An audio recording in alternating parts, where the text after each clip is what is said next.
So good evening and welcome to the Norton School Committee joint meeting with Board of Selectmen and Finance Committee. Norton Media is recording the meeting. If anyone else in the audience is, we just need to know at this time. And we will begin our meeting with the Pledge of Allegiance.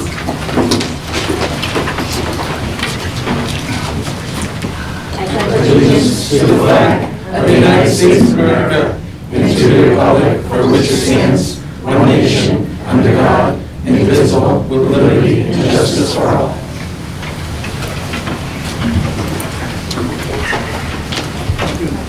Yes, please.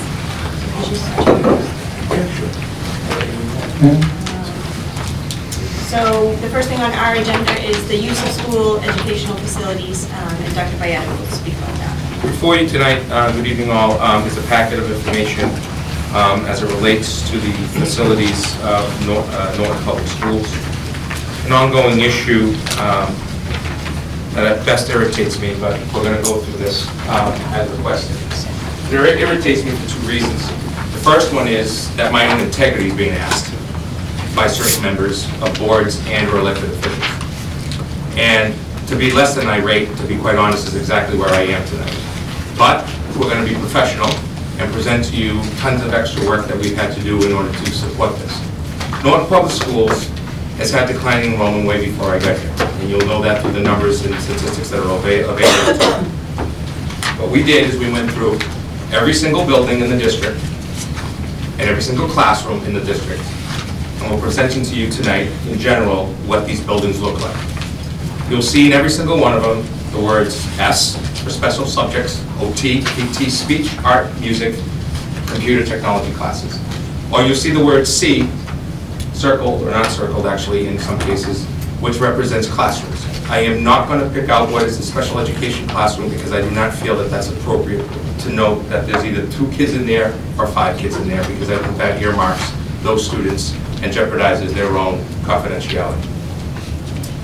So before you, on the first one that you have, is you have the LGN, which has class sizes that run from 4 through 26.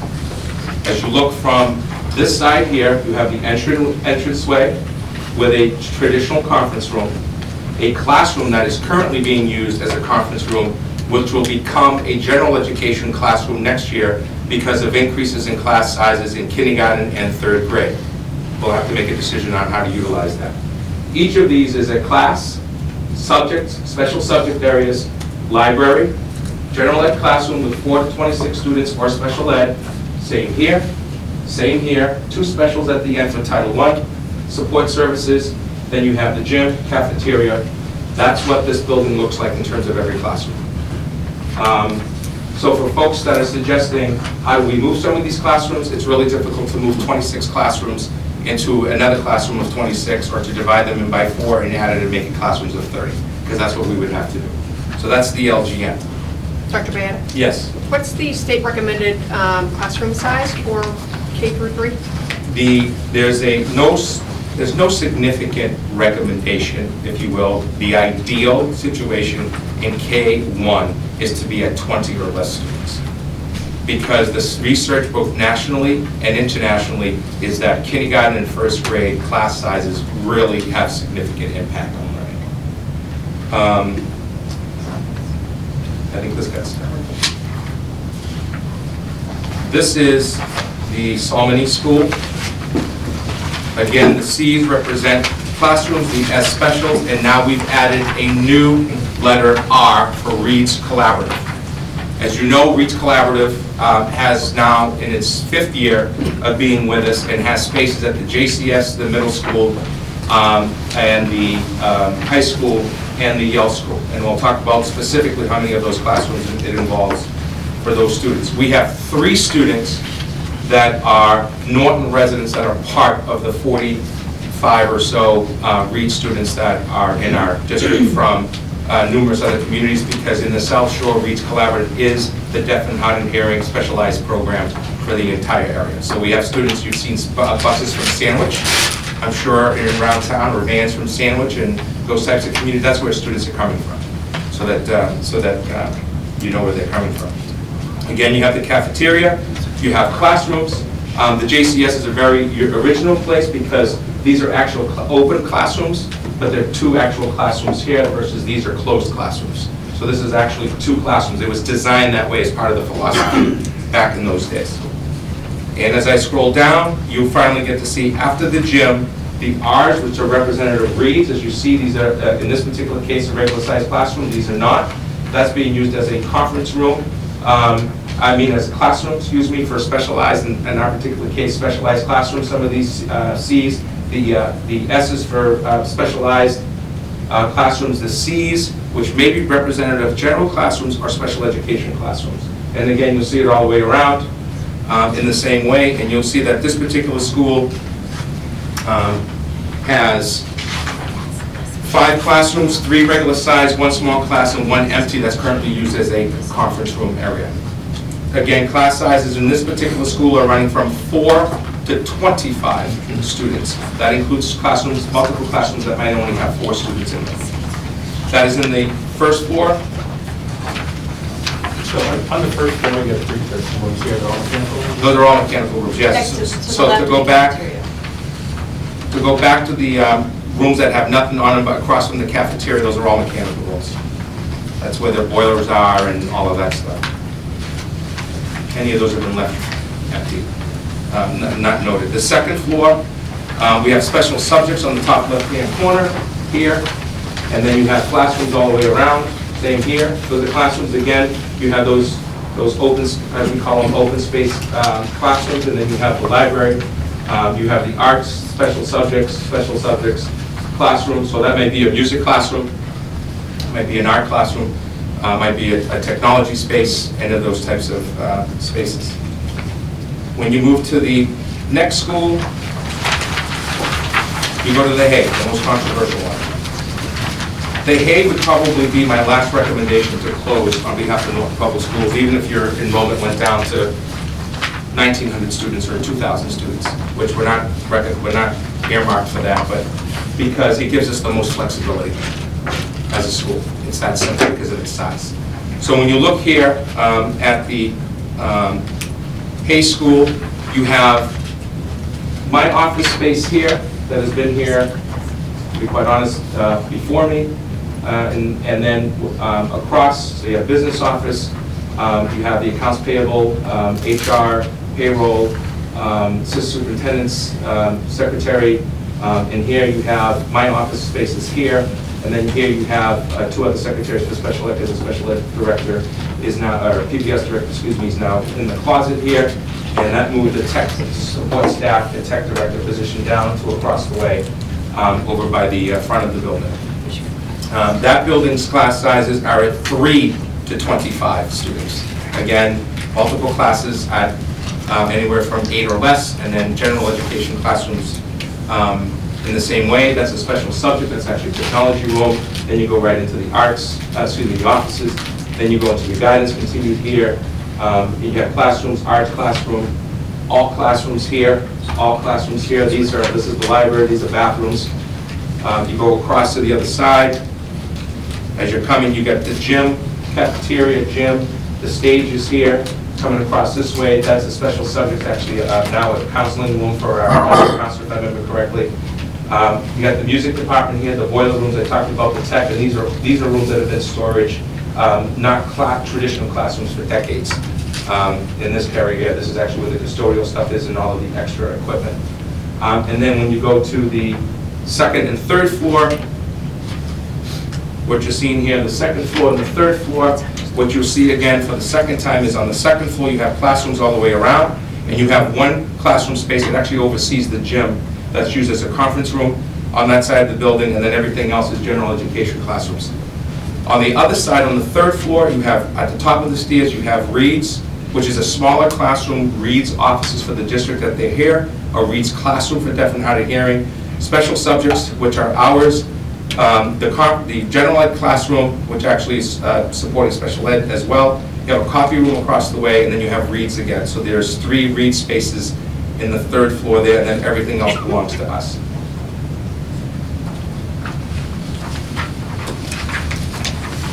And then last, you have the building that you're in, with class sizes of 2 to 22.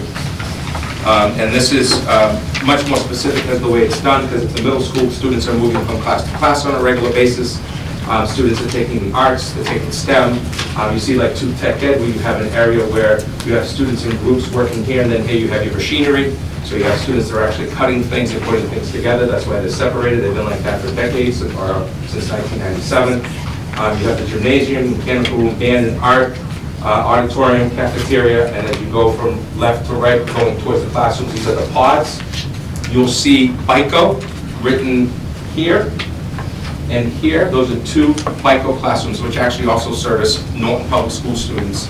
And we also receive funding for renting those as part of that. We belong to the BICO board and the READS board, both of them, as I think I was explaining to members of the FinCom last night. Just tell me what BICO is referenced. So the BICO Collaborative consists of 18 communities in the area: Mansfield, North Attleboro, Walpole, Mansfield, all the way into Plainville, Rentham, where the Swansea is the furthest south, and goes all the way up through Franklin. And actually, we just got at Hawkington just got asked to come in, but we said no at this time. And all of those 18 communities have a board of directors appointed by the school committee. The school committee is going to appoint their own membership, or they can appoint the superintendent or someone else if they want. In this particular case, all 18 of us are the sitting superintendents.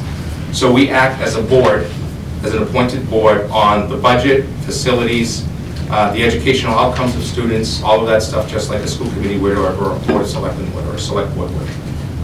We hire and fire the executive director. We actually hire and fire, all employees. It's a different model than the school committee model is.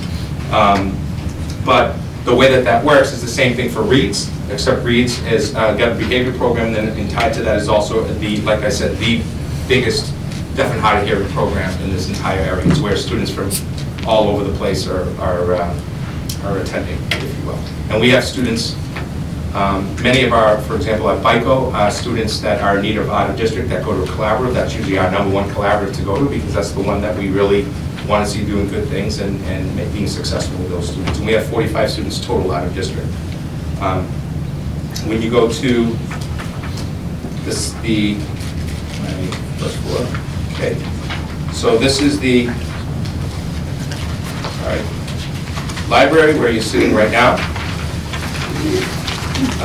And then this is some of our computer labs have been changed to classrooms, so you'll see things like computer changed to C. They're no longer computer classrooms. They're actually utilized classroom spaces. In many of these cases, they've actually been changed in order to start up our special ed classrooms. Next year, we're adding our 21st and 22nd, it's in your packet, specialized classroom. That's the 8th classroom that we've added in the last 7 years. So if you send a student to BICO at $46,000 and change each, plus transportation, you send 2, you're at easily over $120,000. You hire 1 teacher with 2 students and you keep them here, even adding the cost on the town side for benefits, you're still saving $40,000, probably closer to 50, because I'm not necessarily hiring somebody at $80,000. Depends on who the candidate is, but in most cases, those candidates are coming in somewhere in the high 50s to low 70s, depending on how many years of experience. So here again, you see it's a very content-driven, because it's a middle school philosophy. You have the pods. Second floor is our 7th grade. First floor is our 8th grade. Third floor is our 6th grade. So that's what there's no changes there except the ones that I said that are no longer labs. They're being used, and next year, we literally have to reorganize part of the building in order to put in another specialized classroom. And then lastly, you have the 3rd floor, and this is where you see the R's again. You have the READS here, then regular classrooms, and then everything else is regular classrooms. So in this building, you have 2 BICOs and 2 READS.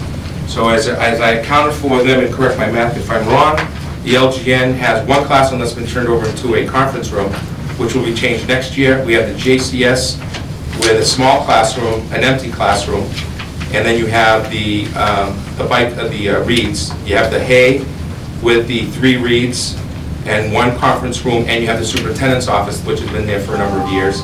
And then you have the middle school here with 2 READS, 2 BICOs, and currently 1 empty classroom, which will become the special ed classroom next year. I didn't do the high school because, to be quite honest, I'm already sharing space at the high school between staff, and that hasn't been an area of concern. This is the breakdown currently of our specialized classrooms. So what this means is, at the JCS, we currently have 4 classrooms, including a classroom for autism, a classroom for low cognitive development delay, a language-based and high-functioning autism classroom, and a social-emotional behavior classroom. At the LGN, we have 2 classrooms for autism, and we have 1 classroom for social-emotional behavior. At the Hay School, we have 1 classroom for autism, we have 1 classroom for low cognitive development delay, we have 1 classroom for language-based high-functioning autism, and 1 classroom for behavioral and social-emotional behavior. Many of these new to Norton Public Schools in the last less than a decade. At the middle school, we currently have 4. You have a low cognitive development delay, 2 language-based high-functioning autism, 1 social emotional behavioral, and a new one being added for next year to make it 5 in this building. At the high school, we currently have 5 plus 1 that's not special ed, and I want to talk about that real briefly.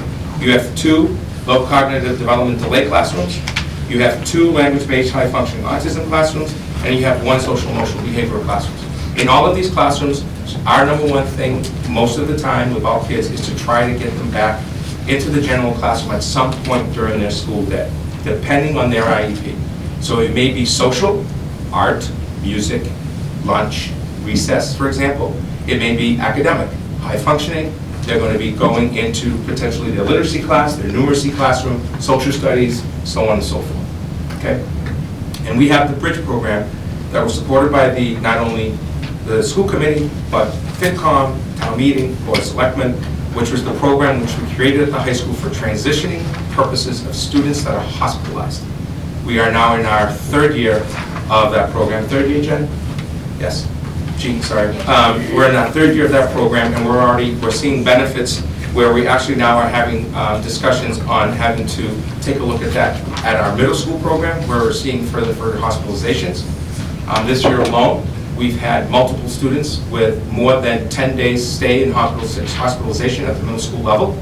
Transitioning back is one of the most difficult things. In some cases, they're academically gifted children who do well, but are dealing with significant social, emotional health. Teenage suicide is on a rise on the Commonwealth of Massachusetts. It's on a rise nationally, and knock on wood every day, that I don't have to deal with it in terms of the public relations piece of it and the negativity of our staff and the family and the loss of a child.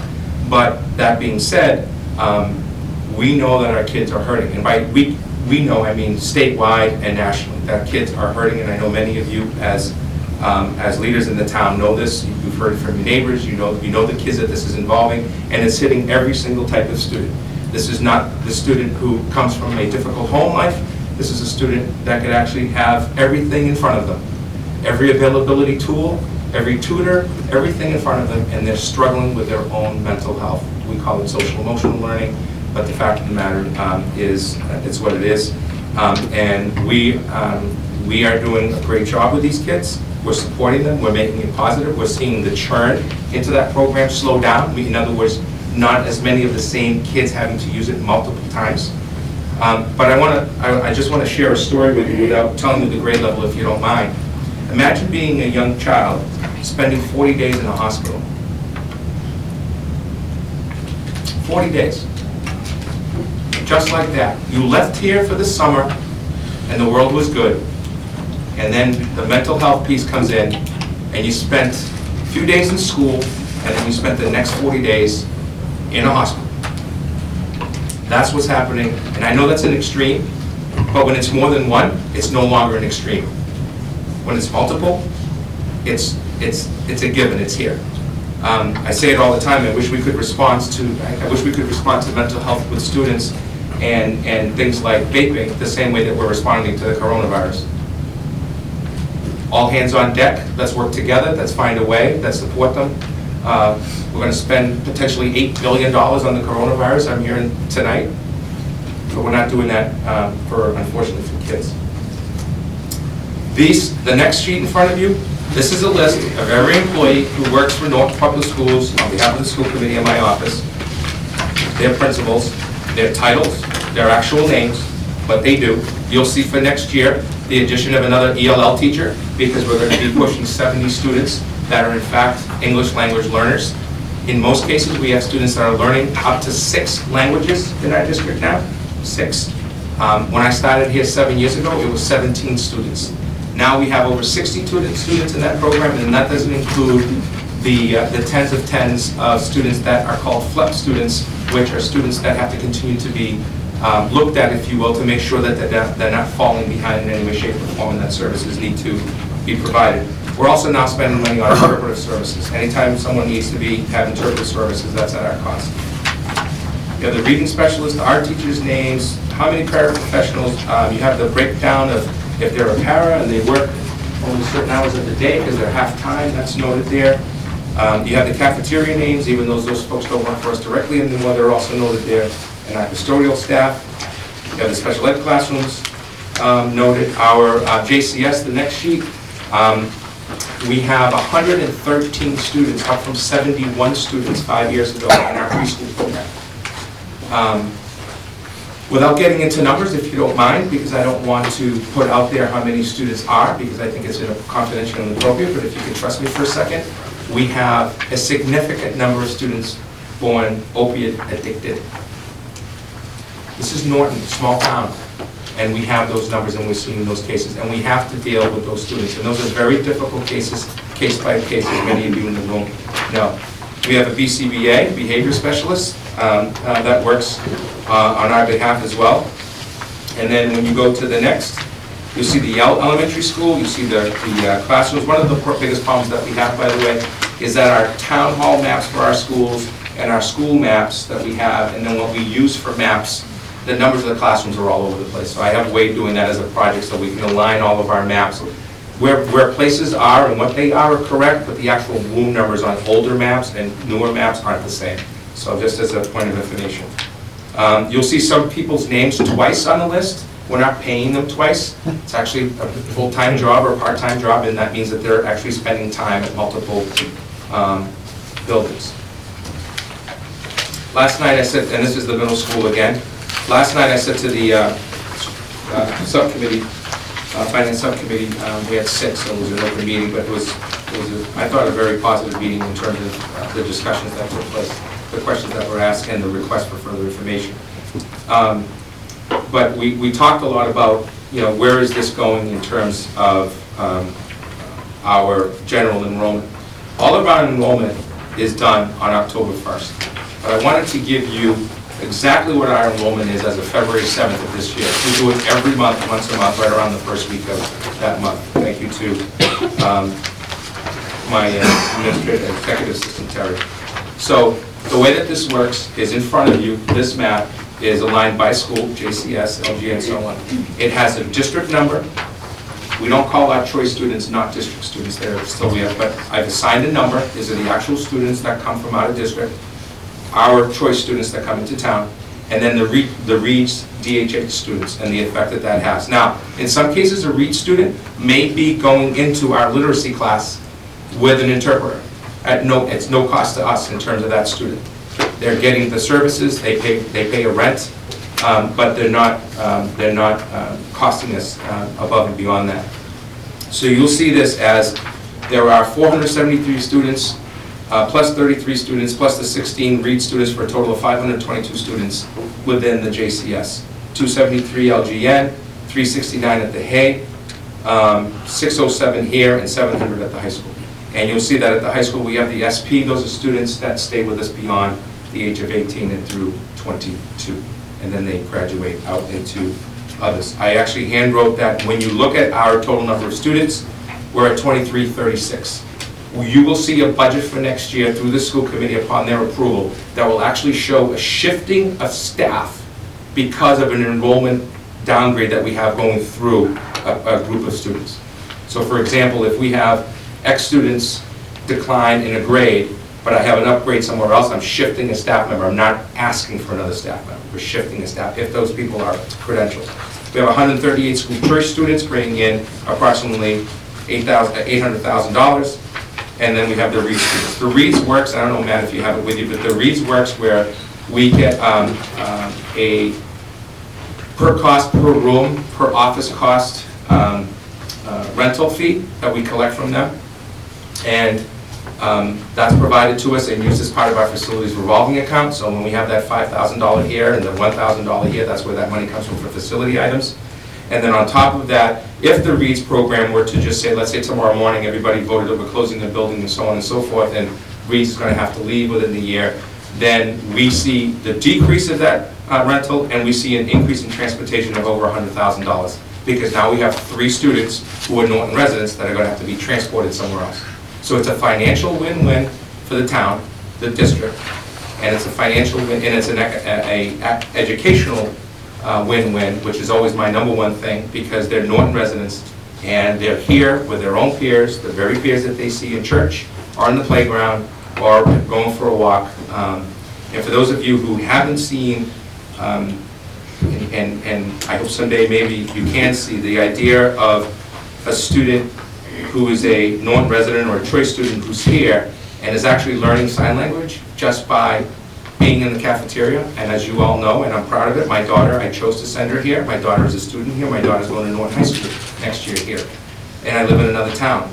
But my kid comes home and she signs. Does she know sign language? No, but she knows the alphabet and she knows how to communicate sign. And there are hundreds of them in this district. It's one of the reasons why we're trying to start American Sign Language as a world language at the high school next year. Because we see this connection. Foxborough has had that for 20 years. Colleges accepted as a world language transfer for students. Total of 2517 is the number. When you see the next, I just gave you actual number of students. Again, as of the November 18th, this goes back because I've been collecting this for a while. You have it all in front of you. That one is actually an email, sorry about that, but didn't have time to convert it. But it tells you the room numbers and the teachers and the students. And then the next one you'll see is also for the Hay School. And then the next one you'll see is actually for the middle school. So it gives you actual, according to the dates. Most of this was done November, December, as I asked them to prepare this. Then I gave you also what is our current number of students that are, as of January 14th of this email, that was actually a school committee member's request, taking a look at the declining charter number. As you can see, in 7th, 8th, and 9th grade, big numbers. But when you see the elementary, you have lower numbers for the charter school. And then you'll see that parents within the surrounding communities are appreciative of our school choice numbers. These numbers waver a little bit because we have students with school choice that leave as well. If you don't know this, local districts are now voting on school choice, and part of the reason is everybody's starting to see their decline for the first time in school enrollment. The only places you're not seeing decline will be Taunton and Attleboro, because they're city schools, which is typical for the city schools. So this is NESDEC. Last night I showed the subcommittee and finance committee an actual number of contracts. NESDEC was one of them on there. So this is a third party that does most of the enrollment studies for every school system in the Commonwealth. We take the numbers that we get internally from October 1, it's always based on October 1. We then take the number of potential, or the number of actual, I should say, the number of actual permits that have been taken out for building, duplexes, 40Bs, individual homes, and all that. That's provided to the organization as well. Birth rates, very big question mark, because we're starting to see a churn as a community. For example, it's not unusual for us to see 20 students all of a sudden, non-choice, show up for kindergarten registration August 1st. That's been our history for the last few years. So what does that mean? Is that families moving in the summer? Some of them. Some of them it's, uh-oh, I forgot to register my kid. That does happen. I don't know how that happens, but it does. And what you have here is you have the birth year of the numbers and how they're getting it, either provided or estimated. Then you have the school year. Then you have the enrollment by grade, projection by grade, and actuals according to the year. So 2019-20 here. You'll see this school year here. And as you look at, sorry, I gotta stop touching that. So if you actually, sorry, if you look here at 19-20 school year, you go all the way across, it's saying 2299, and as a projection, and you saw earlier that we projected on October 1 at 2400, but the one that I just gave you has 2339, is it? I believe. So we know that this projection is off. We also know that none of this projection uses our school choice numbers either. This is straight enrollment. And if you want to see the full report, it's actually quite small. It has all these other numbers. It looks at non-preschool and does K to 12, then it looks at pre-K to 12. Last night I said that our preschool numbers are already 4 more, and I believe we have about a dozen more students coming in for the rest of this year, because students at turning 3 become our responsibility if they need specialized services. And then you'll see on the right side either actual or suggested. So what they're suggesting is that the upcoming school year looks like 3 years out of the next 4 will see our biggest hit. They're projecting 2059. Our internal numbers say that we're not going to get that low, regardless of choice, but that's where the numbers are in the last few years. And then you start to see in 2027, 28, the beginning of enrollment. Small, but the beginning of enrollment. That doesn't account until you turn over in real estate, because we can't keep track of that internally. I was asked by town development director, by Paul, to attend a 40B, and I haven't been able to, but my understanding is a 40B on 140 that's potentially being built with 60 units, I think it is. Yep, 60 units is the Midfield Ave. Thank you. Right next to Great Woods Plaza. Thank you, Peter. And I don't typically opine on those issues. I don't have an opinion on them because I don't know who's coming. I don't know if it's going to impact the JCS. I don't know if it's going to impact the middle school or the high school. We know that side of town typically would go to the JCS as an elementary school, but then everywhere else we're district-wide starting in 4th grade. So really, I got to worry about an impact if there was supposed to be one. So that's a third party. You give them the numbers. They do this for about 150 districts statewide. I think the total fee for their services for this and special education is $3,800. Don't quote me on that, but I think it's $3,800. We pay that every year. We've been doing this.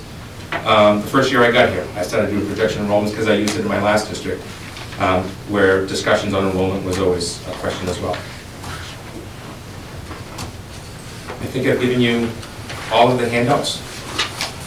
Yes?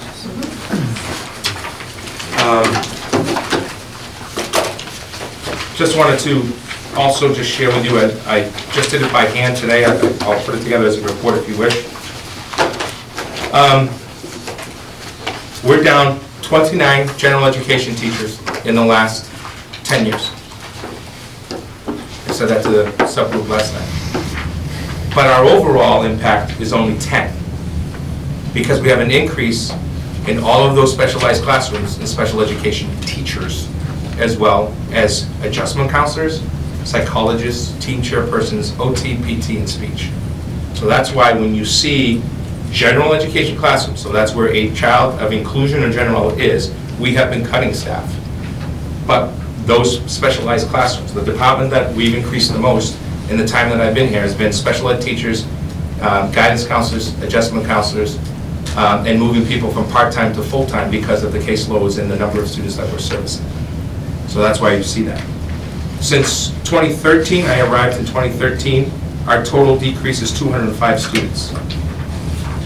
We had 9 last year to this year, which was a projection that we were off by. And we're going to be in that 40 range for next year, and we're planning in our budget to take where we're seeing the decrease and the increase and shifting the staff, so we're not necessarily asking for more staff in that grade level. We have a bubble going through. That bubble will be seen at the Yale school, then it'll be seen here, and then it'll be seen at the high school. On top of that are the students that leave for private school in 8th to 9th grade, and the students that go to vocational school. And don't forget, Mike and I just talked about this the other day, we're about to be spending $70,000 more every single year for the next 20 years because Bristol Aggie is about to open a $100 million brand new facility. you know when you build a new building, they will come. We saw it at Norton High School, we saw it in my last district. It might only be 15 or 20, but there's not only going to be a cost to the actual building, 70,000, but there's probably going to be a cost in the increase of students who actually want to go there. They're also looking at expanding the type of programs that they offer. Last night I mentioned to the subcommittee, we have 41 students at Norton High School that are now considered vocational technical education students. First time. Why? Because if you remember, we took our business technology education program and we made it a Chapter 74 approved program. So students are able to take business marketing type, entrepreneurial type classes that are now considered part of the vocational training. And within the formula, although at the end of the day, it doesn't give us more money within the formula, it actually shows us more money. We're hoping to double that in the next year. And we're also hoping to actually add some more programming.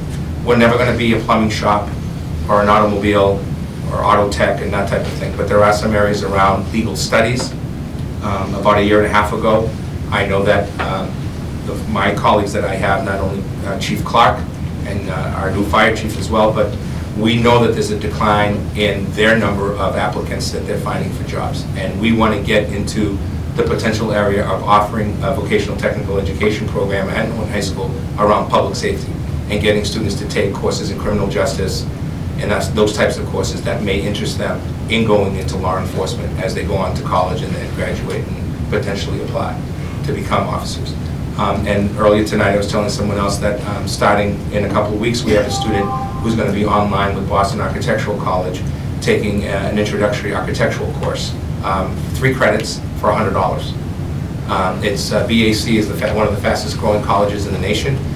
It's actually a college in downtown Boston, and it opened up a second college in Chicago, and it's training with actual architects, students to become college licensed, college certified, and there's 7 different licenses. I didn't know this. You get like 7 different licenses to become an architect.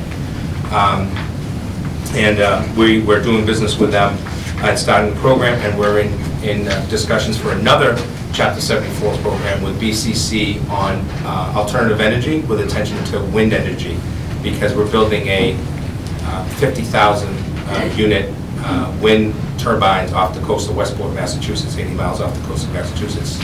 They're going through the permitting, so we want to be part of that as well, and hopefully that will support being more competitive and keeping students instead of just losing students to other schools. And again, I can fill this out as a report for you as well. All of this comes about, as we know, via a petition that was forwarded and was held back for whatever reason through votes or so on. I've asked before, I'll say it again, if you'd like to visit the schools to verify any of this information, to take a look at what's being not used as a classroom and where's it going to be next year or not going to be next year. I'm happy to take this map and give you a new map in September that gives the updates, shows you that we either rented another spot or we left it open. Right now, we're not looking to do any of that. But we also can't control if 100 students decide to leave tomorrow, which could happen. That's what happens in communities in this area right now, is you have students that are deciding to leave. Your economy of real estate seems to be turning over pretty quick in terms of homes.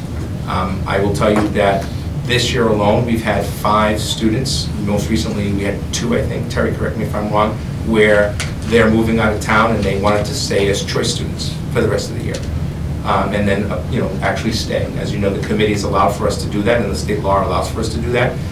They like staying here. I think it's kind of difficult to tell a kid in March bye-bye and change their world upside down, especially those students that have learning disabilities. But at the same time, they become part of the choice. They're already here. And we actually lose money on one side and bring in money on the other side. Not as much. Take any questions or comments, concerns, other ideas. I'll defer to the school committee.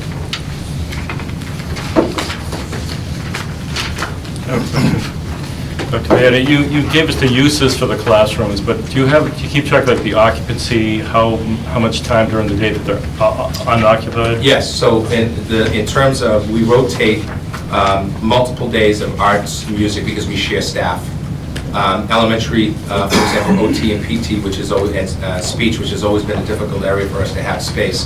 That's been a positive for us because now we have actual space besides a shared space for those types of folks. So we do have that happening. When you go to the middle school and the high school, that's a lot less of that. The only space where you see that would be music between the middle school and the Hay School, because it's a split position, or an art between the Hay School and the LGN, I think I'm right. And that's when you do see spaces that might not be used for a day, or for a period, or for half a day, or for not 2 periods. It all depends on the schedule and how we share the staff. Yeah.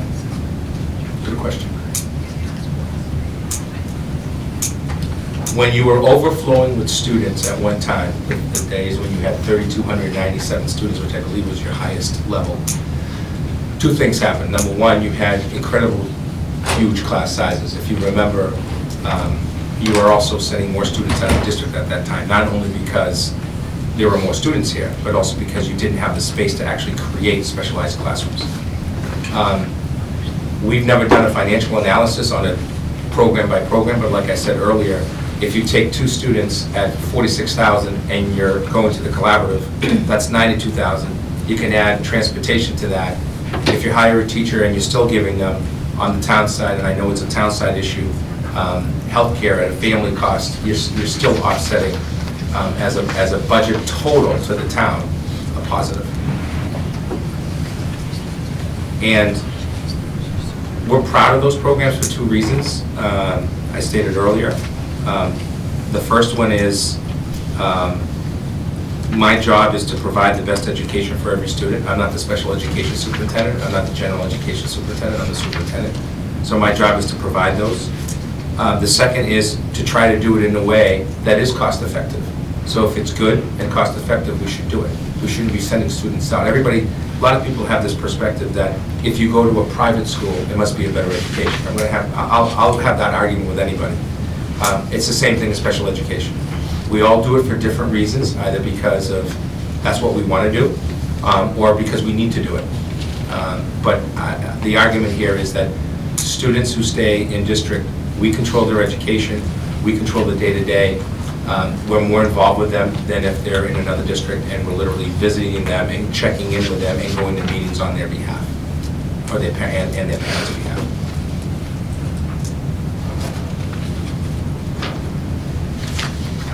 Thank you for pulling all this together.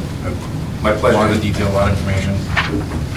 Please feel free to visit. Please feel free to be constructive about it. Ask the question that was asked earlier. Send it directly to me. I'll either, as I'm known for, I'll either pan it off to one of my assistants or I'll do it myself. And I'll try to get you an answer as quickly as I can. Yes? Yes, how do you do, like I was just looking at the numbers between like elementary schools. How do you do redistricting, or when do you determine that's needed? Yeah, so. The LGN certainly has, for a smaller school, it has much higher numbers than the Yeah. classrooms at JCS. Yeah, so a couple different things.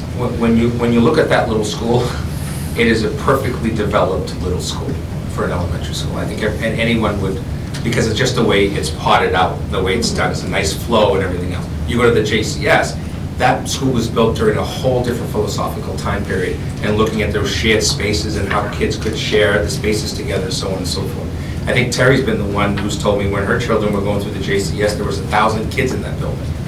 Think about that. There's no way you could put 1,000 kids in that building if you don't have 30 kids in every classroom. And we know that today's world, 30 kids in a classroom isn't going to work.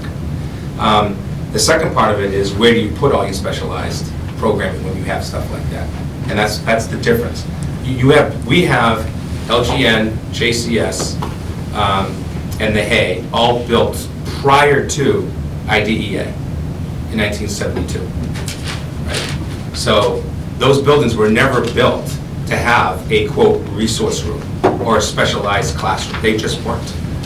The high school, when we did the renovation, if you look at the high school, you'll see that we specifically, wasn't me, I came into it, but specifically that building was renovated to make sure that we had pods of smaller classrooms within content areas. So we didn't have a sped area. We had pods within. Same thing here in this building from 1997. When you go to the other schools, you don't have that. We've had to create them. We have a classroom at the Hay that houses Gene Sullivan as the director of PPS on an old stage. Correct me if I'm wrong way of saying this. It's an old stage where the wall has been put up way before our time. Oh! That's created into a small little office space, which during the asbestos situation was made into a specialized special education classroom for 12 weeks. And she moved out of that and shared an office with someone else.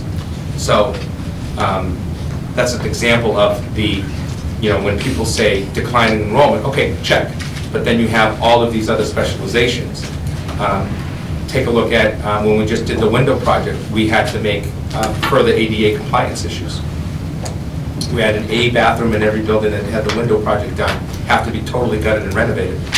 Actually, 2 at the Hay School, one at the LGN and one at the JCS, because in order to meet the guidelines of the state, when you renovate a certain percentage of a building, you have to become ADA compliant. None of those buildings had those capabilities. We were circumventing, and we didn't have to do anything. We did it during that project. Class sizes at the elementary level are the most difficult because it's not unusual at middle school level to see 20 to 28 in high school level. And we've actually had class sizes here at the high school level at 30. Some of you as that have had older kids here know that. They've been in an elective classroom with 30 students, or 31 even. My first year here we had, I believe it was 59 classes at 28 or above. We haven't had to do that, but we're offering more classes. For example, we started the computer science program when a science teacher left and we brought in the computer science teacher instead. Well, that needs a space. Computer science is not necessarily an easy space to just be able to go from classroom to classroom, or any of the other programs that we have. Our number one issue with class size right now is how to deliver services to students who belong in the general education classroom but need to be provided special education services. So speech, OT, PT, physical therapy, occupational therapy, speech, and special education, specialized Wilson reading, any of those services and their delivery is different from classroom to classroom and student to student. So if you have a classroom, for example, next year we have projections of 25 and 26 in 3rd grade. So what we're thinking of doing is shifting that small bubble that's going through, so it's a negative bubble that's going through, shifting 2 teachers from another school to go into that school so that we can bring those class sizes down to closer to that 22 range, 20 range. So to address the difference in enrollment across the town, you shift teachers as opposed to shifting like residences, right? Correct. So I might be on the line of LGN versus JCS. You're not Right. going to move me, you're going to move a teacher. Right, so in the next few years, we have actually a school start time committee going on right now because there's a big push about high school start time and shifting it so that high school students are starting later and elementary students are starting earlier, and the American Pediatric Society and the psychological associations are all behind it, which makes it very difficult to say no because the research is pretty clear. I don't know if that changes parenting and getting kids in high school to go to bed earlier, but that's not my problem. I just have to deal with the other problem. But a lot of our schools in our area, the Tri-Valley League is really looking at it. Ashland's already been doing it for 2 or 3 years. Many other communities are looking at it as well. A lot of it also has to do with socioeconomics. If you remember, Boston Public Schools wanted to do it, but the parents were very upset about it because it's just, for them to take public transportation and get to work and all of that. The frustration is if we were to shift, as an example, then we would need to take a look at either neighborhood elementary schools, because we'd have to keep track of things like bus costs, right? Because the more schools you have that are district-wide, 4-5, the 6-8, the 9-12, that's more than most districts. Right? Most districts, that 4-5 would belong to a K-3 school, it'd be a K-5, or it could be a pre-K-2 and then a 3-4-5, and you might have multiple, depending on the size of the town. So in our particular case, the options would be neighborhoods, go into neighborhood schools. I had some concerns about that and just how we do that in terms of professional development for staff, which is already a problem because the start time for the JCS and the LGN is so different. Going to an early childhood center, so a pre-K, K school, and then 2 1 to 5 school, and then a 6, 8, 9, 12 could be considered. You could go to pre-K, K, 1 to 4, 5 to 8 school, and how do you put them in this building and still keep the middle school philosophy? And then 9-12. 9-12 is probably never going to, I can't see it being 8-12 with our numbers at any point, even with enrollment getting to, let's say, 2,200. I just don't see how that would happen. But those are the type of discussions that we had when we did our own self-study that wasn't well received.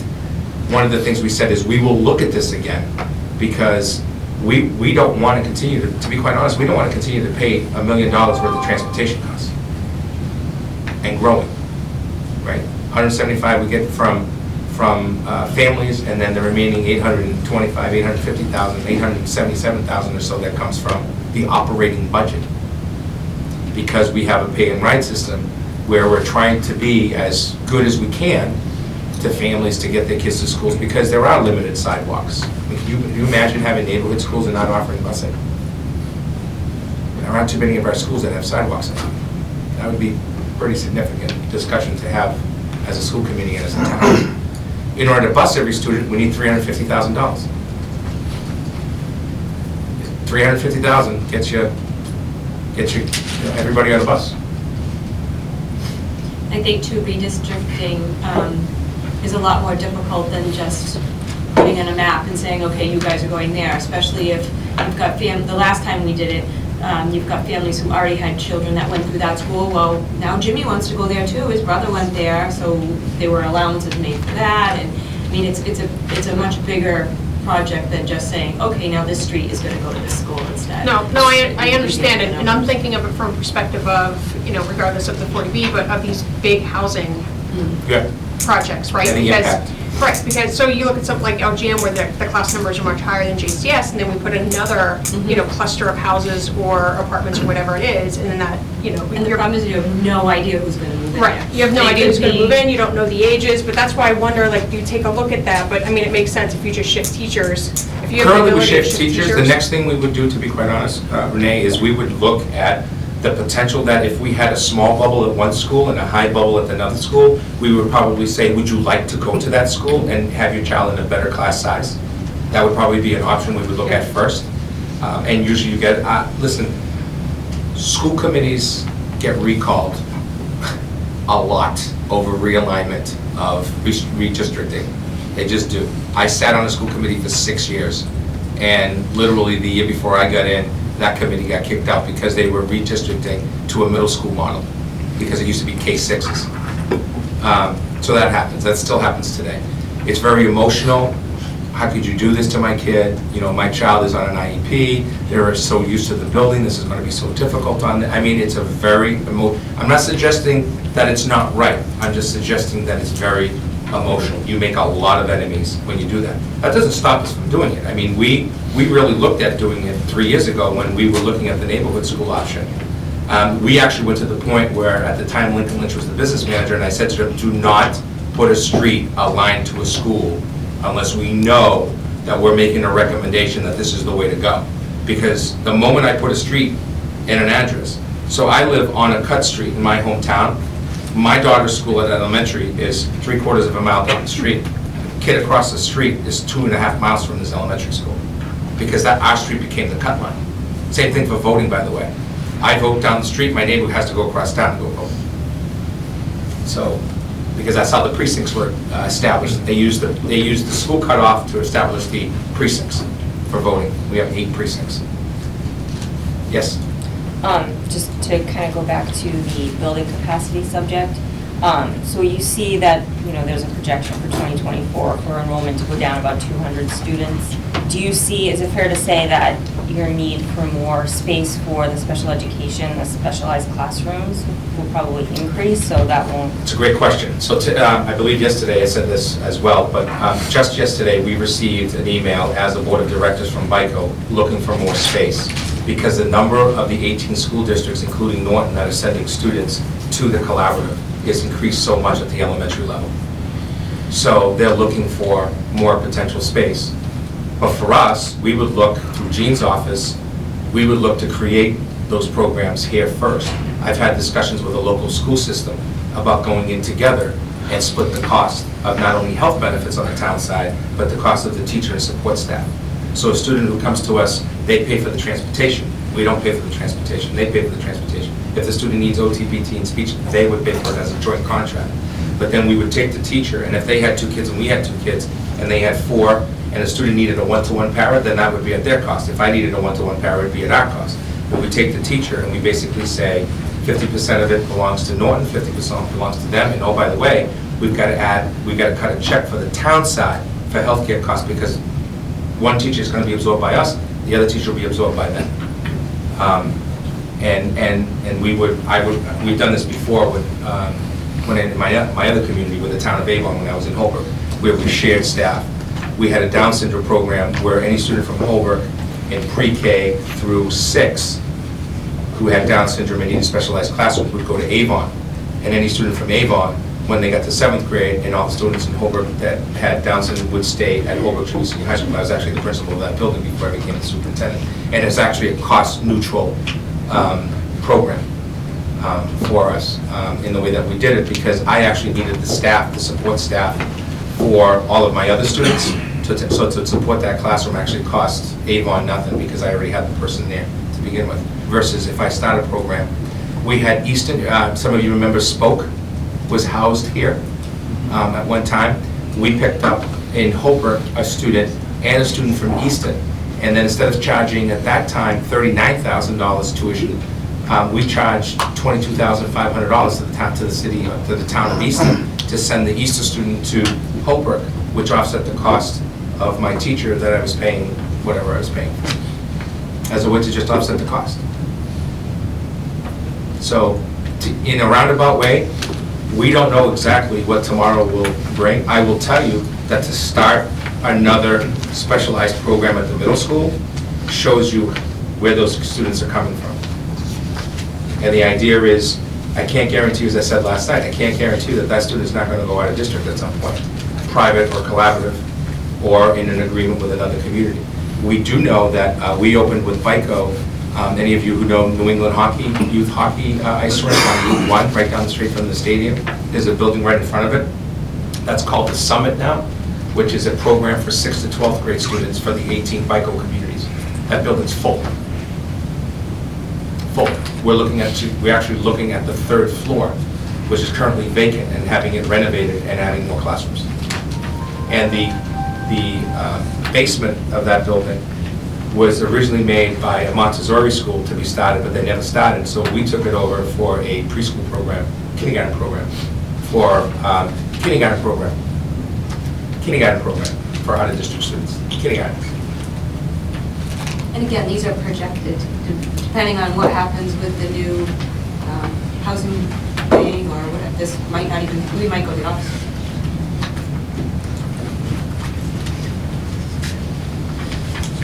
Yes, sir.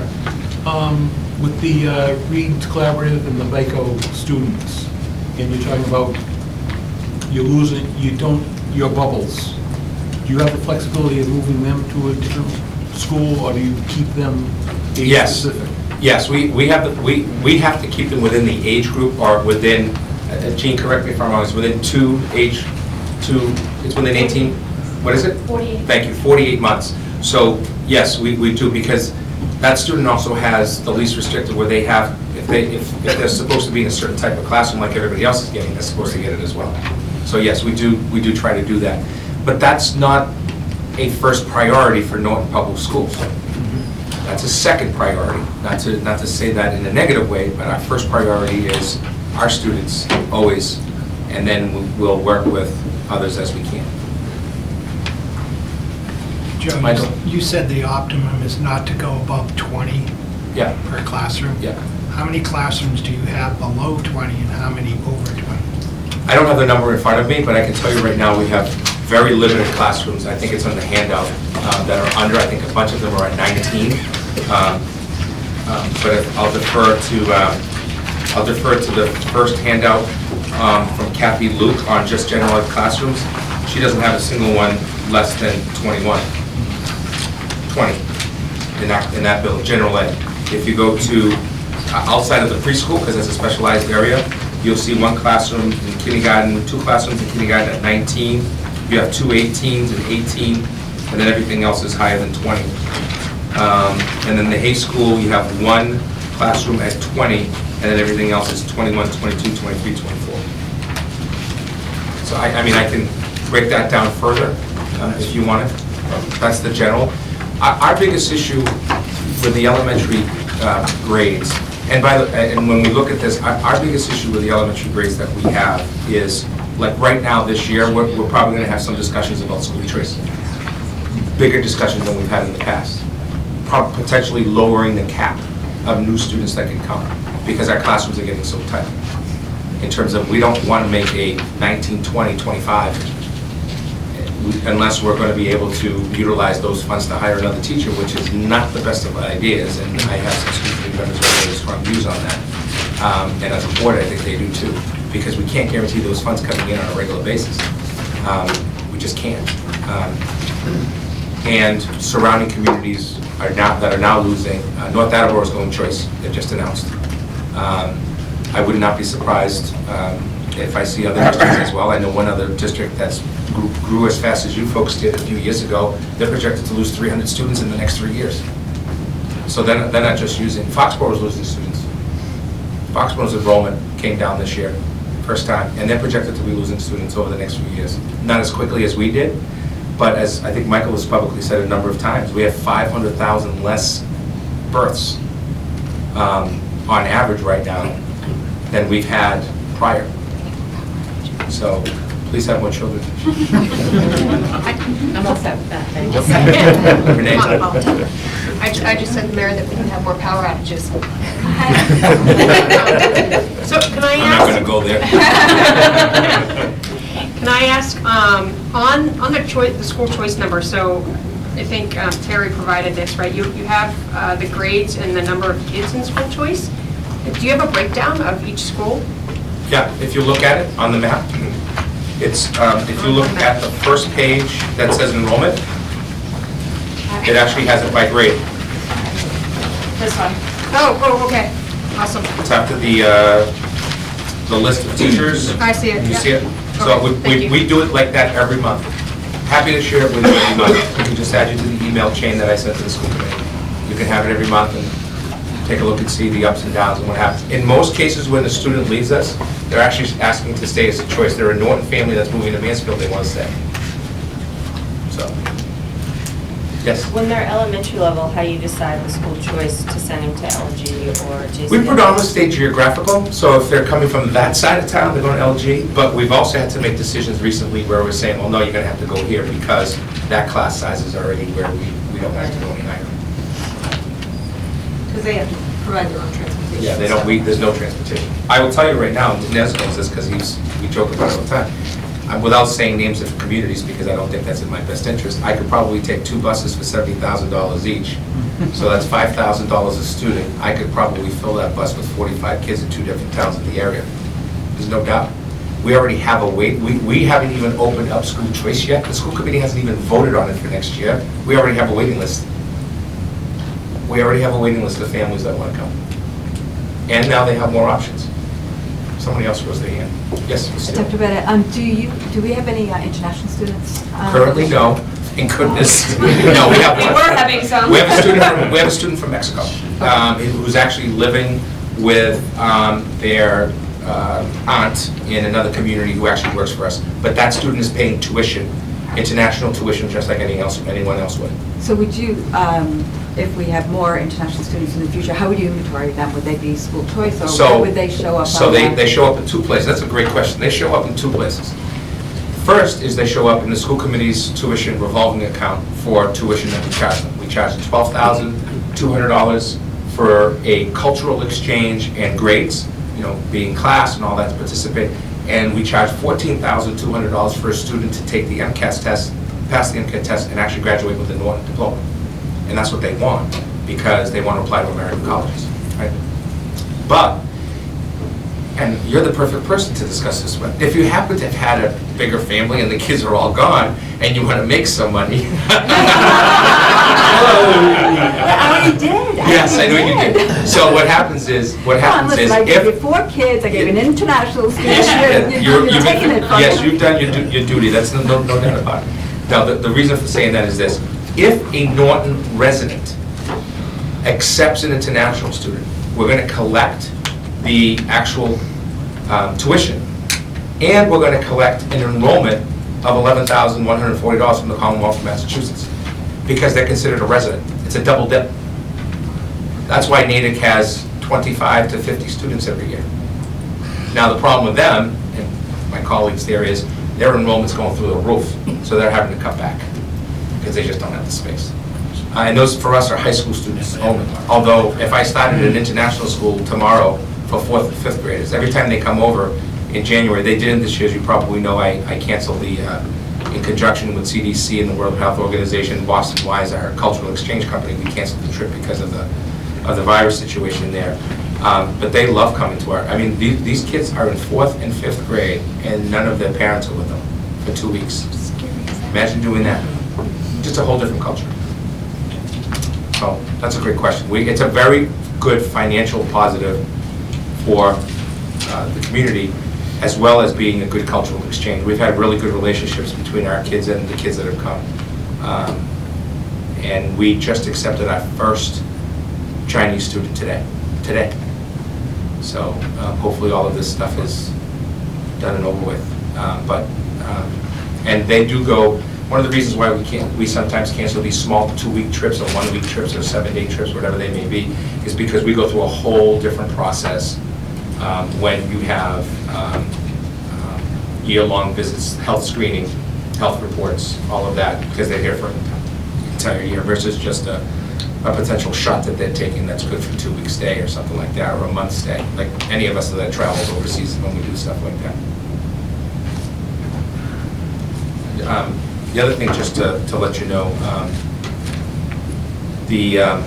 Jean just reminded me that the preschool, just in the last month, we've had 4 more students enroll.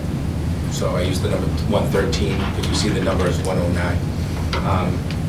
The state numbers that you have for the cherry sheets are based upon the 2,400, right? Because that's that whole October 1 and so on and so forth. And we did not fill positions last year from this year, or we shifted positions already, and I plan on doing the same thing with school committee approval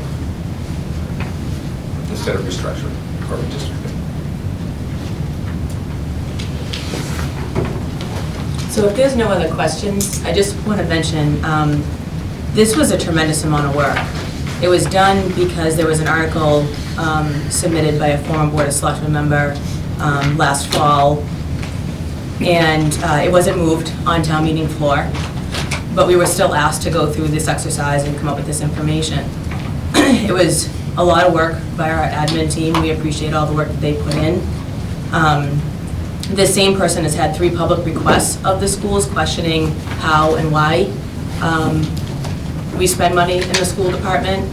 I'm not sure how he could be an impartial moderator, but that's for the voters to decide. It's my hope tonight that after all of the information that you guys have, that we can finally stand united and that we have the answers to the question that has been asked over and over and over again. You know, I waited until hopefully all questions were asked so that we can kind of put this to rest. It just keeps coming up, and it's taking time from our admins to keep going over this and getting all of this information together. So I'm hopeful tonight that we can all stand together, we have our answers, and we can move forward and you know, focus on the town, you know, coming together and doing what we need to do to move us all forward. Sherry, if I may. Yeah. So I did have actually one more question. So, I want to just make a comment to that commentary, and Dr. Bayetta's some partially unnecessary commentary in the beginning. You know, to say that this wasn't moved on town floor, it was intentional because both Board of Selectmen and FinCom right, talked to the petitioner and said, look, we'd rather not spend $45,000, and certainly if this cost the admin team $45,000, then maybe we should have looked to go to a third party to do it. I certainly appreciate everybody's involvement in this and getting the information. I mean, what I see here, and from most of the discussion, it sounds like you typically have this readily available. I think it's always a good exercise to look every few years to see where we are, and I'm sure you guys do that, but it's nice that you share it with us. So I do want to be clear that, you know, it wasn't that this wasn't moved on town floor, it was that we asked for it not to be moved so that we can save the town some money. In respect to that, I do have a copy of the proposed article here, thank you, Mary, for bringing it. And there is one item that we talked about on multiple occasions, and this really impacts you guys and the town, because we asked for this from Mike as well, in respect to the annual costs for each of the buildings. So we wanted to see that from the schools as well as the municipal buildings so that we can understand what are those operational costs. And I haven't seen any of that. I don't know if you've collected that, or if that's something that you can come back at a later date. And Mike, I don't know, I thought that you had it a couple months ago, but we've never actually seen it. We have collected that because it had to be done as part of this RFQ. Yeah, our budget Okay. detail shows it. Yeah. So will we see that tonight? Our budget actually has, every line item is detailed to the school. Okay. So it's readily available for Mike if he wants it. 100%. Okay. Is that part of the information that we have? You said we collected from the RFQ? We actually just shared it with the FinCom, I believe with the FinCom chair, after presenting to the school committee every month. We send a detail of that budget to the FinCom chair. Yeah. We're happy to send it to the chair of the Board of Selectmen and Mike as well. And I That'd believe be great. we produce a full one every year, and it's public record. So it's always out there, nobody's ever looking at it. Can we go back, Renee, for the purposes of discussing the comment about the article? Why would a community take out a school committee for never being asked a single question from the Board of Selectmen or the Finance Committee about their thoughts about an article that has to do with who they govern? So if I remember correctly, right, the initially, I mean, it's not presented to the school committee, right? The Board of Selectmen we own the town meeting, we own the warrant, so it obviously comes to us. I remember the initial discussion at FinCom. You were out of the country at the time, so I don't know what happened beyond that. I can't answer that. But yes, you know, certainly if that didn't happen, if there wasn't communication to say, hey, we want to save the town some money, can you guys help us out with this to do that? It should have happened. If it didn't, you know, certainly apologies that it's not. But I do remember the conversation happened, and I know that you were out of the country at the time. Well, I do think, too, that part of the feeling comes from the fact that 3.5 years ago, 4 years ago, we were asked to do exactly the same thing, which we did do, because that was when the whole town hall discussion came up. Is there any way that a school could be turned over, or part of a school turned over to be the town hall? And back then, when we gave the numbers and gave basically the same presentation, it was accepted, and yes, okay, that's what it is. And then to come forward again, and then to have somebody say, well, I don't really believe what they said, so I want an outside party of $40,000 spent. It just made no sense. And it was almost like we don't care what you say your numbers are, we don't believe them, and that's why we want an outside party with $40,000 that we don't have as a town. And I understand, and that was our position to say, you know, we trust that by working together, we'll get the numbers appropriate. And I think, you know, I don't think any of us want to spend money frivolously. Like, we don't have the money as a town to do that. And certainly, you know, if there's a normal cadence that we can do every few years, I mean, I can't speak to what happened before. All I can say is, you know, this was a discussion that we had with the petitioner specifically to try to save the town money, because you guys typically have this information available, and we saw it as part of we had the graph up earlier. So we knew that the numbers were out there. I think it was just a matter of how do we get those. So Renee, for the purposes of argument, two things. First, I guess the Board of Selectmen's view on articles is you folks just act on articles that come from citizens or any board, no matter what, and you move them forward. You don't vote them up or vote them down. We would have no say, because it had to go forward. Because it has the petition. Because he has the Right. petition. So does that article go through a review of legal counsel? Because I would make the argument that the article, the way that it's written, it is asking me to answer to town meeting. I don't. I answer to this 5-member school committee. I can answer. It does not go through town council, because town council has emphasized that a petition article can't be changed. Okay. So because it can't, However, whatever way it's written, it's written. Right or wrong, it can't be changed. It has to go on the warrant as written. I don't know where, I mean, it just says the assessment will be under the direction of the town manager and superintendent of schools. I don't answer to anyone except for 5 people. They have to vote 3-2, 5-0, 4-1, asking me to do something. I don't answer to the Board of Selectmen, the town manager, or the town meeting, and I stand by that, because that's the problem. When you're going to have and take a body that's elected like you folks are, to be told what to do without any input from them, even though it's a petition article according to legal counsel, to me, that's the wrong way of doing business.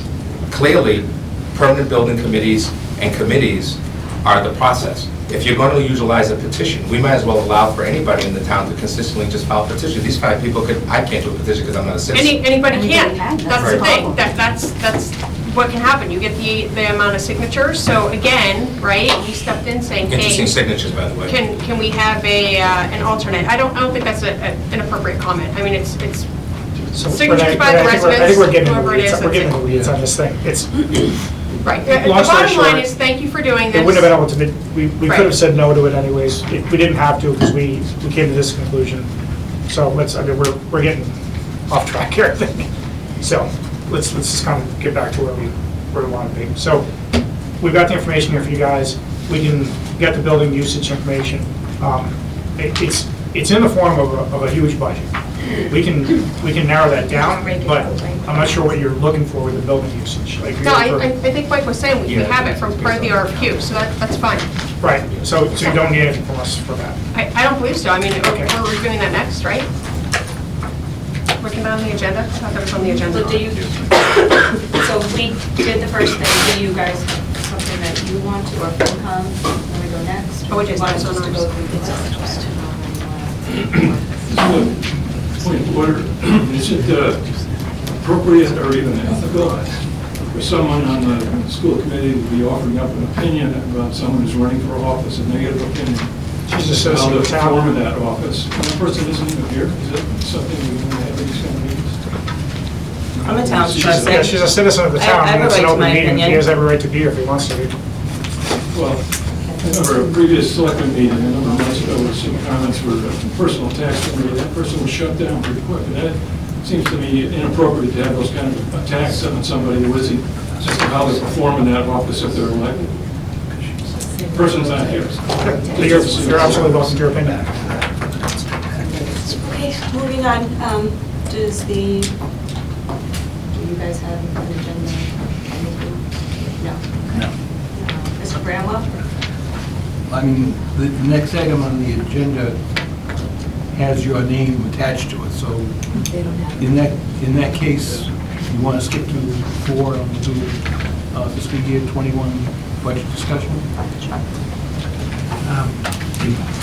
Just wanted to say on the budget, Joe and Matt and James and I have been meeting, we'll continue to meet regularly, going over everything with the budget, trying to come up with a budget.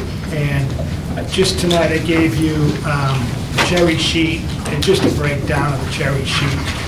The cherry sheet obviously has 2 parts, receipts and assessments. And our receipts increased $343,886.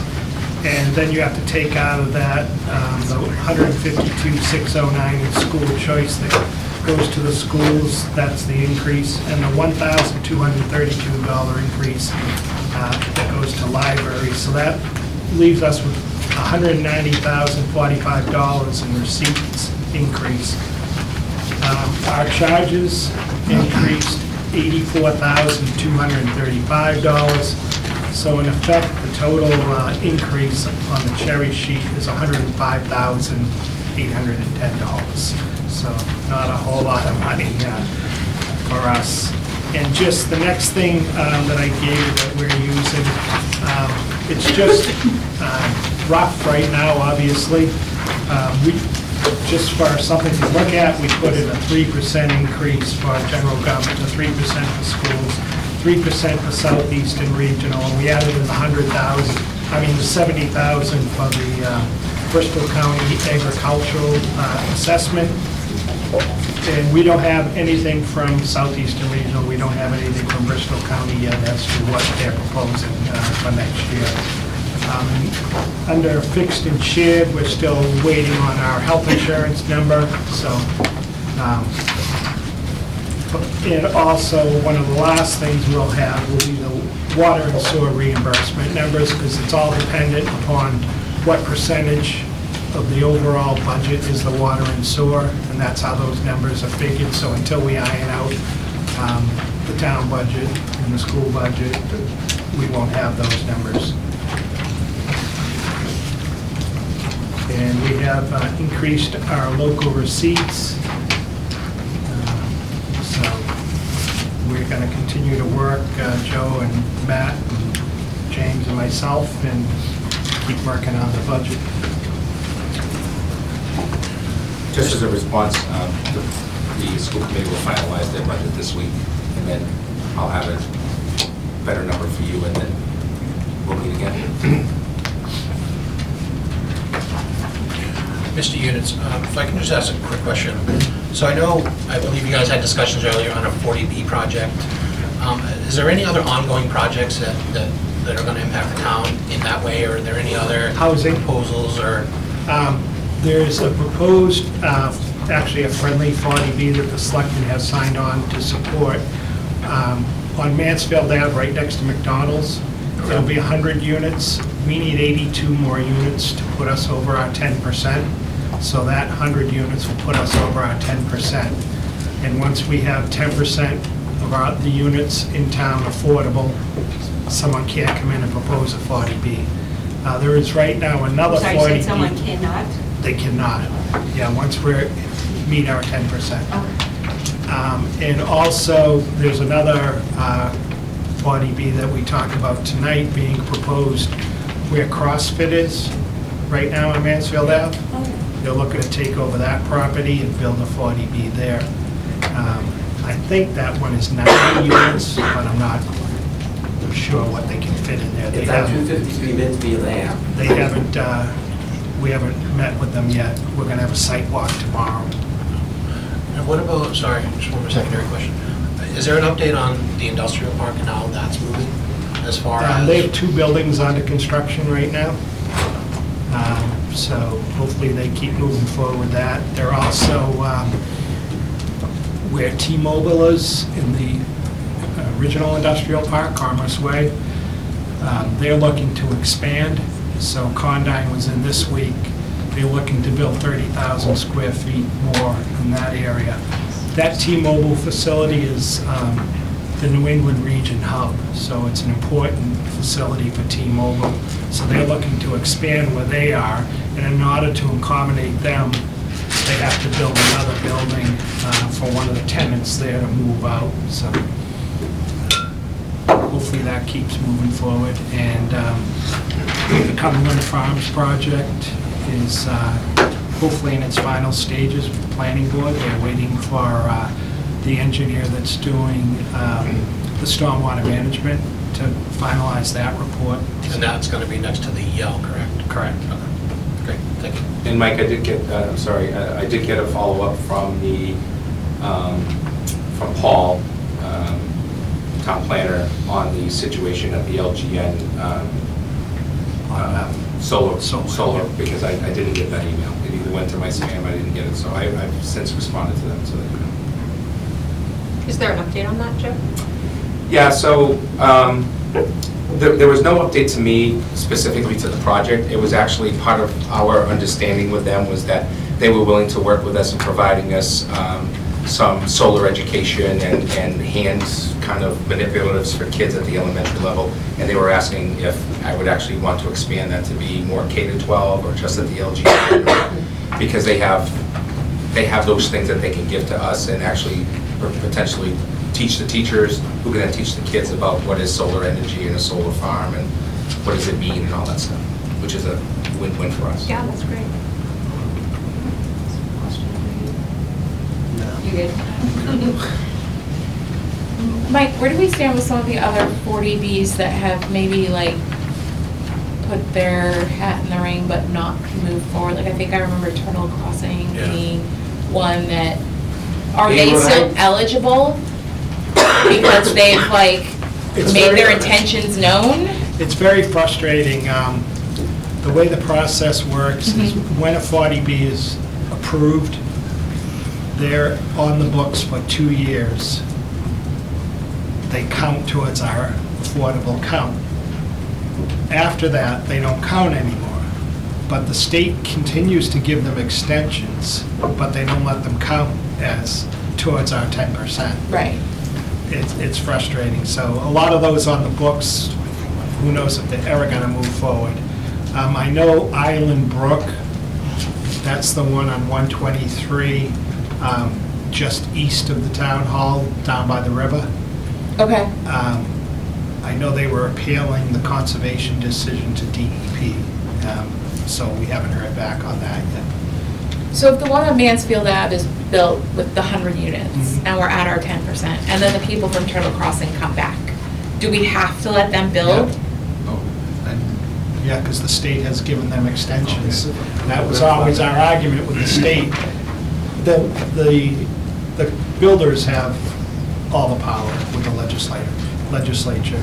Our argument was we actually tried to get a home rule petition at one point to change it so that you couldn't have it both ways. If you were going to give them extensions, then they should count. Keep counting. But right. They want to do it. Fabulous. So how many projects are in, say, that state that could still impact us after? Yeah, I'd have to look at that. I know there's there's Bayberry Heights and Bayberry Crossing. And what's their expirations? I don't know, I'd have to look at it. It's on our list, I'll have to look at it. Well, even if there is one, if the town, if the state gives them an extension. Well, once you reach the 10% though, is that... New ones can't. New ones can't. But what about an old one that's reaching their maturity? Is that extension I would hope the state would automatic? give them an extension, but who knows? Okay.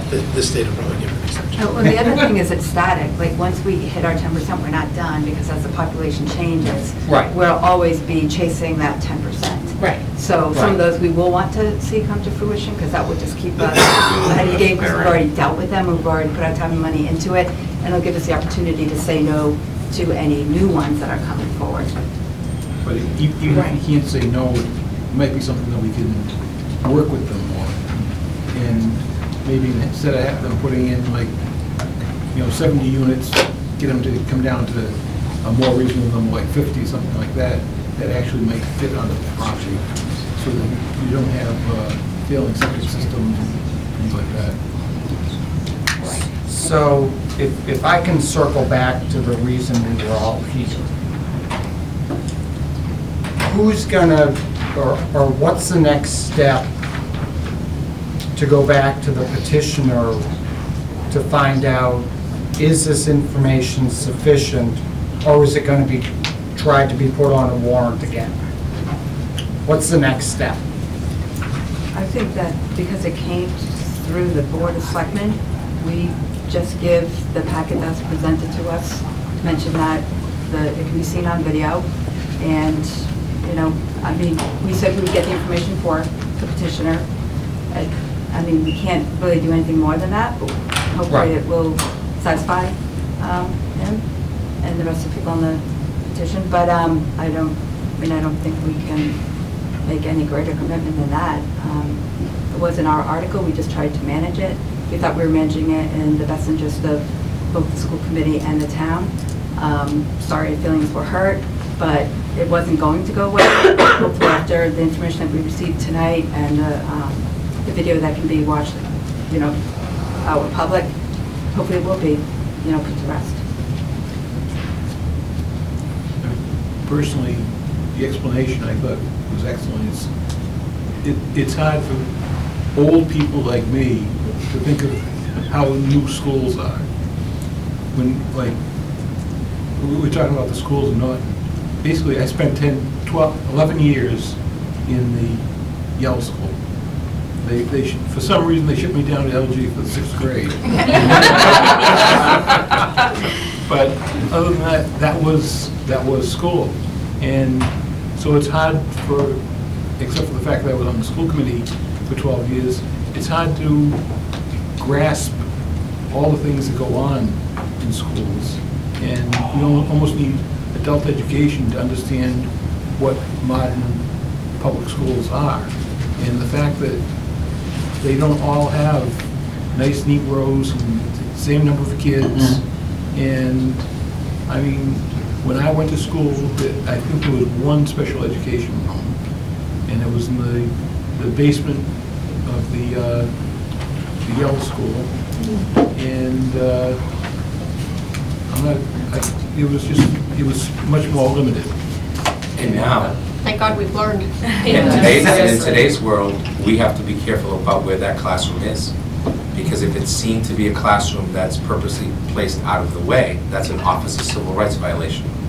So, and you can't just label it, like in the old days, you'd say resource room or special education. Yep. You can't have those titles anymore, and if you do, you get, I remember Gina and I working in the last CPR about a certain classroom in this building, I think it was, where it's located. Well, it's located near a stove and life skills, and that's what the students needed and all of that, and we were all worried about we were gonna, it's too far away from the general population. And the sign on the door said life skills. And even though it was the life skills classroom, it could be life skills for anybody, but life skill is so attached to special education now that.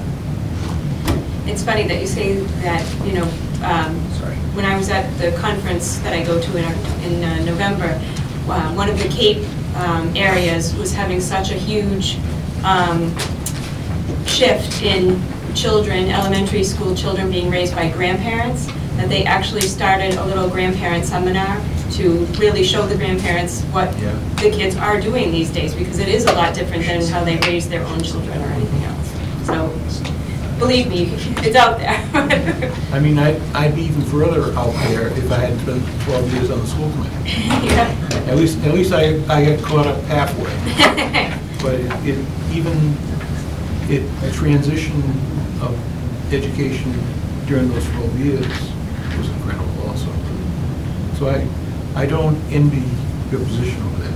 You can stay over there and you can have that job. I would hope that the discussion would be that my predecessors and I have continued to make Norton Public Schools a very good public school. That's where I think the discussion needs to happen, a celebration of how good we are treating all students to the best of their ability, because they're different learners. We call them these titles that drives me crazy, because they just learn differently. That's all it is, just like anybody here in the room. And I should be spending more time being positive instead of reacting, but at the end of the day, it gets frustrating because I'm just not believed. And that's okay, I get it, I collect a check from the taxpayer, so I'm not going to be believed, but call me, I'll take you through a tour of the classroom. I prefer not to do it when students are there because I don't want to interrupt, but if I have to do it that way, I'm happy to take anybody, pro, con, in the middle, in between. I'll do a one-to-one tour with you at every classroom and every closet. Happy to do it, offered it before. Dr. Bayan? Yes. Is that offered to like the committees, or is that something the general public, if they're interested in? General public can call me anytime, and I've come to an agreed-upon date to do it. I've offered opening up the schools on a Saturday morning, and just saying the schools are open, to come and visit the schools. Do we have any materials that you were talking about, like the Cape did, to offer? Not grandparent training, that's what they called it, but I'm not sure how many we actually have. Do we have those? Double digit in terms of grandparents? Grandparents raising. Double digits. There's not one or two families anymore. Double digits. I don't have the exact number in front of me, but I can assure you that's happening. We also have families where grandchildren are living with the parent and the grandparents all in one home as well. A lot of socioeconomic things.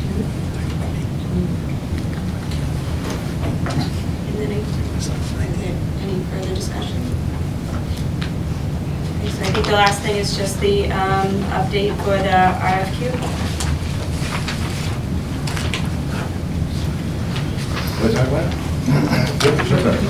So the UER has approved the RFQ to go forward. We advertised yesterday. We've had 5 firms that requested the bid document, and 1 reposting company, Project Dogs, who also requested it.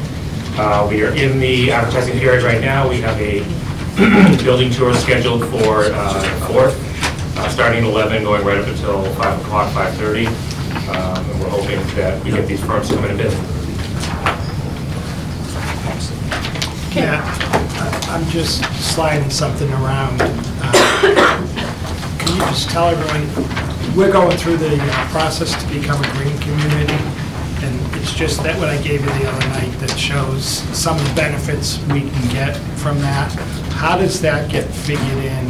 If we do this process, how does this money get figured in? So the process, the Chapter 25 process for the RQ for energy management services is really what you're bringing on board, is bringing on board a project manager that stays with the town for 20 years. Green Communities is a funding program. So you utilize your project manager to do all the projects, and they reach out and find all these different funding sources, including Green Communities. Both programs are run by Joanne Bissett at the state, she's the deputy director for Green Communities. She runs both programs, so they work hand in hand with each other. So you utilize whatever firm you end up bringing on board, plans all the projects, gives you the costing, tells you what your guaranteed future savings are, and part of that savings is to be able to draw in from Green Communities, from other grant programs that may be out there, from Eversource or National Grid, whoever it is you're working with, to see if there's grants with them as well. They'll pull all your savings together on your project for that to determine what the cost of the project is.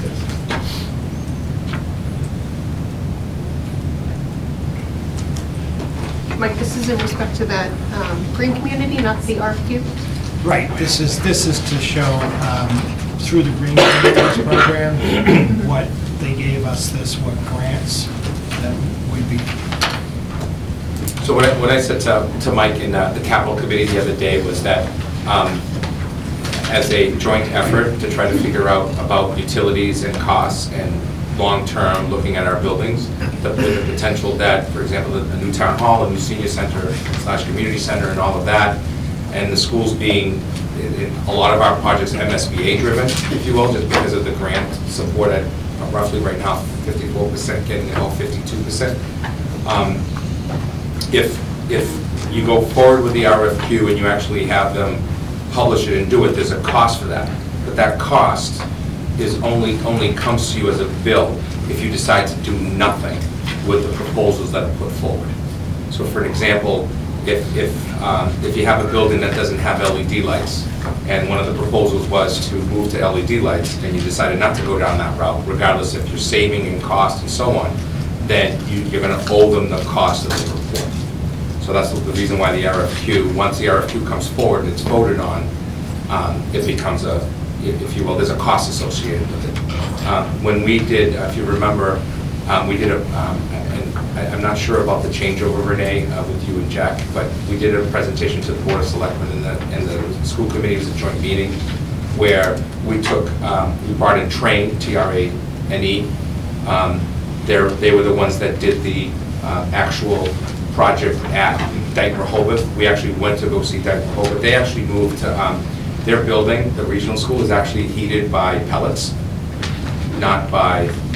So any of you who have a wood stove pellet in your home, I don't know if anyone does, I happen to have one, their entire building is, so they have like a huge garage, and the 18-wheeler just comes in and dumps it in, and then there's a kind of like a grate that just pushes it in, and then it goes down the line, and it goes into the furnace, and it heats the water, and it heats the building. And they've seen a tremendous savings in doing that. Because the cost of everything comes down when heating season is off. That's something they decided to do. They wanted to go that route. You don't have to go that route. They also have in their front of their building, they have the solar ports. So all the teachers and the students actually park under solar ports, which gives electricity, saving, I believe it was just under $300,000 a year in utility costs of the school district. So those are all ideas that we have as part of ours. We've actually also put forth the idea that there's the potential to savings to the town if in fact a project goes forward for the schools as part of the senior center and the town hall. If that comes to fruition, how can we have that project be part of renewable energy and savings of energy, i.e. water, electricity, just to name two, because of no longer having to water fields. Lighting would be solar lighting, not lights connected to the grid and so on and so forth. or portals at our elementary school. Some of our roofs, we wouldn't do it, just because you have to be careful with roofs and solar panels, just because of not only weight, but more importantly, the age of the roofs, or the amount of space that's available on the roofs. Most of our schools don't have a lot of trees around them, they're pretty open. Probably the LG is the one that has the most trees around them. But then when you look at ports like at the JCS, that's not really, I mean, I'd like to do it, but that could make it even kinder than it is over there with parking. But something like the high school could potentially completely offset the cost of electricity at the high school and the football fields and fields, which would be a huge benefit to all of us, as an example. So we don't, I guess my comment is, we really don't know what this final report is going to look like. I'm just suggesting that it may be a piece of information that could be very fruitful for the town side and the school side in terms of long-term planning, specifically because we have a permanent building committee who will probably be taking on the next task as soon as their current task is over, whatever that may be. Right, I mean, I certainly like the idea, given, you know, we have a budget right now in front of us with a $635,000 deficit, so if there are opportunities in the future to change that, I know that number's just gonna go up over the years. So, did we get materials on that? I haven't looked through the whole packet. Do we have something on the RFQ that just No, we provides some of can the share background? with it. We'll email it to you. That's fine. If you email it, can you let me know since I don't get your emails? You don't get my emails? No, Why is that? I have no idea. I get it when somebody responds. If Dinesh responded to the last one and I got your email. Can you do me a favor? Figure out that out for me so I can have that happen to me? You know what, Renee, that's happened to me too, though, Joe. Yeah, it has. I'm not getting emails from them for some reason, just randomly It's don't get weird. them. Is it And the other people Norton get them, email? I don't get them. Yeah, it is. Okay. So it's happened with your last two. Both of Okay. them, I've got them on somebody's. Well, let me reply. check with my IT person to see if it's something that I'm doing on my end. I don't know. We'll make sure, Renee, we'll make sure we always reply. We'll just say, hi, Renee, so that we can get the original email. Yeah. Matt, just a question, a couple of questions. Portuguese setting. There's a lot of them. So I think I understood you correctly. So what Mikey about, and we went over this at Capitol the other night too, the green community can work in conjunction with Yes, yeah. this energy? Yeah, so the RFP for energy management is really, that process is bringing on a project manager. And the project manager goes out and will reach out and tell you what your future savings is going to be, and you fund the project through the future savings. And part of those future savings are the grants and any kind of rebates that might come back to you. So they put that all together, and then they present that to you as the project itself. Okay, so it'll be helpful then with Yeah. doing the green community then? Okay. Yeah. And we did vote on the policies that Mike asked us to vote on in terms of Fuel efficient vehicles. Yeah, fuel efficient. Yeah, okay. So one of the clear things that's really interesting about this Chapter 25 process is that, like, for example, right now, in all of your buildings, when we do a building project, you gotta pay for an architect. You have to pay for an OPM. All of that comes under one umbrella. You're still paying prevailing wage, you're still paying union jobs and all of that stuff. The prevailing wage is still there, you're not violating any of that. But what you're getting is, instead of having to go out every 5 years for your HVAC system for a new bid, you got your HVAC company with you. They're with you from beginning to end. And in some of the lifetime of some of those units, as you know, could be 20 years, 30 years, 40 years, 50 years. But right now, thanks to FinCom, Board of Selectmen, School Committee, and the town meeting, we can go out for some of these contracts up to 5 years. Used to be 3. But now imagine with a reliable multi-billion-dollar corporation, whoever's going to get it, because they're all big corporations, the ability to actually have the same technicians and people working on machinery and not potentially new businesses every few years.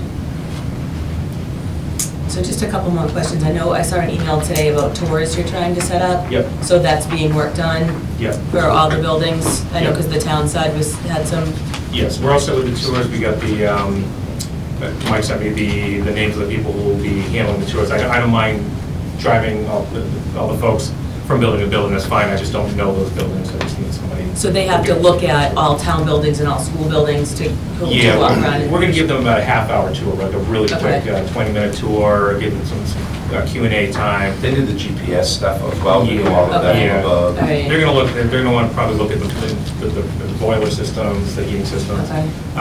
You know, these are project estimators, so they're not gonna want to get on the roof just now, but, Yeah. so they'll look at all that, and, there'll be everything else I can get from the GPS, so. Okay. And then the last question I have, how does this like end? Ultimately, who ends up voting? Because it's a project with both of us. Do we have to vote? Do you guys vote? How does this play out? Do we know the answer to that? Well, typically, I would say that the Board of Selectmen controls public buildings on their side, and the school committee controls yours. So if you're going to be going out for a project, I think you would want it to collaborate on what that project's going to be, i.e., let's say you're going to try to save on electricity and upgrade. So you might not be looking at the town hall and the senior center right now, but you might be looking at the police department, the fire department, buildings. And we're looking at, let's say, only one of our schools, not all 5 of our schools. That's all going to depend on how they look at trying to help us with efficiency. It's all about efficiency, which leads to short-term and long-term cost savings. So I would think that the two boards would have to have some consensus, but I'll defer to legal counsel to tell us differently. How does this work with new projects? Like, can they be consulted before a project begins? So yeah, they're with us for 20 years.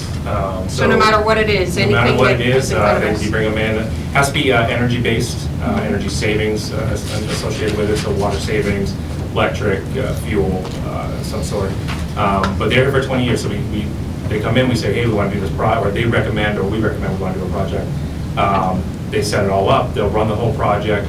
5 years from now, things start to go a little wrong with what was put in there, they're still here. So they'll come back, they're right here, they'll help you fix whatever the problem is. So it's sort of like, you have them for 20 years, and they can work on any project as long as it's energy-based. So something like a new building, they would be looking at energy savings or the best practices for that building, or? So if you're building a brand-new building, that doesn't fall under this Chapter 25. Yeah, that's what I was wondering. Yeah, you couldn't build a brand-new building with this project management firm. But if we built it and then decided maybe we didn't do something right, then we can bring them in? Absolutely, yeah. Hopefully it's not the Different case. But if you didn't add, if you left out a building, then you really can't add that building into the process. So that's why it's important to have all of our buildings together. Yeah. So we have all the buildings in the RFQ right now. We don't have energy usage for all the buildings. We have the buildings in there. We put some language in there that I'm thinking protects us. And as long as it's in that, we can work on that building as part of this RFQ. Yeah, and I'm not sure how new buildings would fall into that, but I think they would probably, we put a town hall in, if we build a town hall, the town hall. There's already 5 requests for information, and the RFQ went out Wednesday, a week ago. No. Yesterday, sorry. There's already 5, 24 hours later. Yeah, I wish we could get that transportation.